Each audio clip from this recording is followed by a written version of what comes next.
Hello everyone. Ako guys, ito yung sinasabi ko eh. Masyado ng pinopolitika ng PNP ang lahat. Grabe no, 'di ba? Bumuo sila ng special committee on fake news in social media. Ha? Trabaho ba ng pulis 'yan?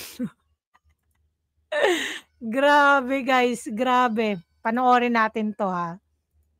Ay kung minsan yung tinututukan natin, korupsyon at krimen, mukhang yun ang napapabayaan. Saka naman nakakita, pati NBI, ito na tinututukan, samantalang mas dapat natutukan nila yung mga nangyayaring mga malalaking krimen na nangyayari sa ating bansa.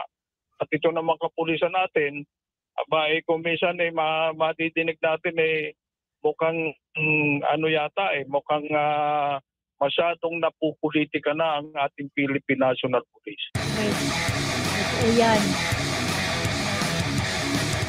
Sir, ano pong dating sa inyo ng magkaibang pahayag ng dalawang matataas opisyal ng Philippine National Police?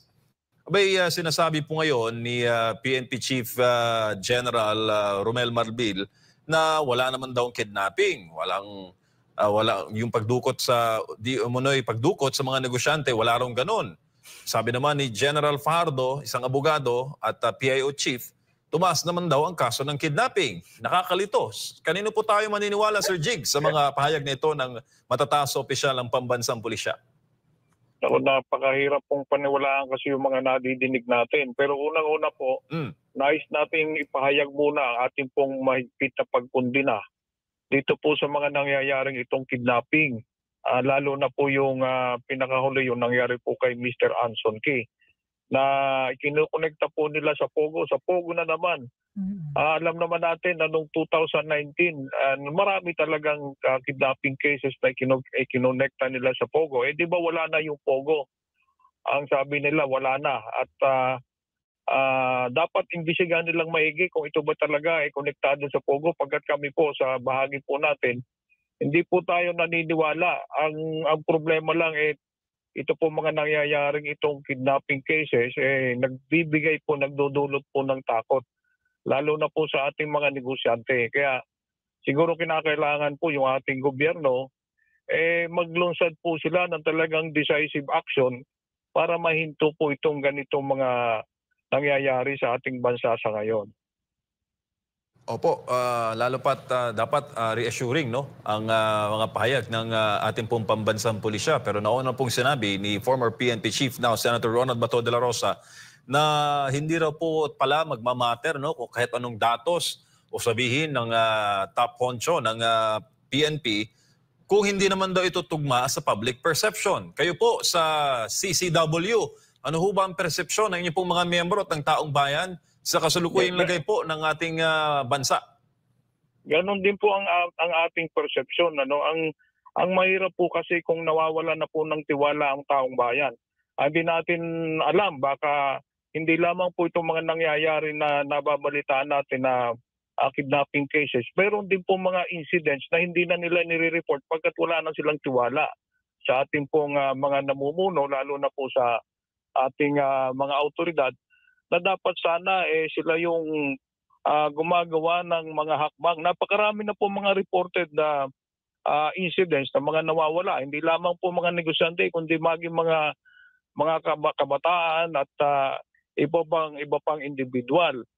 Na dapat ito yung tinututukan, mukha yatang panahon ng politika, sumasabay sila Yes. Opo, lalo pat iba't iba na rin Sir Jigs no na mga business groups, business organizations ang nagpapahayag at nagkumukundina sa mga nangyayari po ngayon sa Pilipinas. Kayo po ba ay nakikita po ninyo yung priority ng law enforcement agencies sa ganitong mga uri ng krimen? Dahil papansin po natin, lalo na itong mga netizens, na mukhang mas napapadalas po yata yung pagpuna sa mga tao na mga nagsasalita, nagpapahayag ng kanilang mga pagtutol sa ilang mga pulisya ng gobyerno kaysa po sa paghahabol doon sa tunay na mga masasamang loob. Yun nga po, mukhang iba yata yung focus nila Ayun po ang ating nakikita at sana naman pag-aralin nila maigi yung kanilang mga ginagawa at kanilang mga sinasabi. Pagkat Yes. ngayon pong panahon ang tao ang mga tao mukhang humihina po ang kanilang pagtitiwala at kanilang paniniwala sa ating po mga pulis, ano? Correct. Dapat siguro i-review nila yung kanilang performance. Hindi siguro kinakailangan na nakatutok na lang palagi dito sa mga issue na may relasyon po sa politika. Yes. Sir Jigs, magandang gabi po. Si Admar po ito. Sa recent na lumabas po na survey ng Pulse Asia, pumapang-apat po or almost nasa pangatlo kasi halos pantay lang yung puntos na nakuha. Ito po yung pinaka-concern ng taong bayan. Meron pong tinanong ang Pulse Asia, most urgent national concerns na dapat nilang tugunan. Nangunguna rito yung pagkontrola sa inflation, pagtaas ng sahod ng mga manggagawa at ang pumapangatlo, pantay sila, labanan ang graft and corruption sa gobyerno at labanan po yung kriminalidad. Naitanong po ang Malacanang dito, patungkol nga dito sa resulta ng survey kung saan lagapak nga ang rating ng Pangulo, abay sinasabi lang po na dahil daw po ito sa fake news na mga kumakalat. Sa tingin po ninyo, itong controlling inflation na reklamo ng ating mga kababayan, taasan yung sahod ng mga manggagawa, labanan ang kriminalidad at graft and corruption, mabawasan yung kahirapan, makalikha ng maraming trabaho. Ito yung mga nangungunang concern nila batay dito sa Pulse Asia. Mga fake news po ito? Ang problema po yung sinasabi nila, bakit po sila tumututok sa mga bagay na hindi dapat nila, yung mga fake news na sinasabi nila. Meron naman tayong batas na dapat na sinusunod kung mayroong paglalapag sa batas. Halimbawa, yung mga sinasabi nila fake news, meron naman tayong cyber libel case na pwedeng isampa kung kanino man. Pero yung susupilin mo na ang tao pipigilan mo na magsalita, mukhang hindi na yata tama. Correct. At tayo, yung tinututukan natin, korupsyon at krimen, mukhang yun ang napapabayaan. Saka naman nakakita, pati NBI, ito na tinututukan, samantalang mas dapat natutukan nila yung mga nangyayaring mga malalaking krimen na nangyayari sa ating bansa. At ito naman kapulisan natin, kung minsan matidinig natin mukhang mukhang masyadong napupolitika na ang ating Philippine National Police. Correct. Grabe, no? Di ba?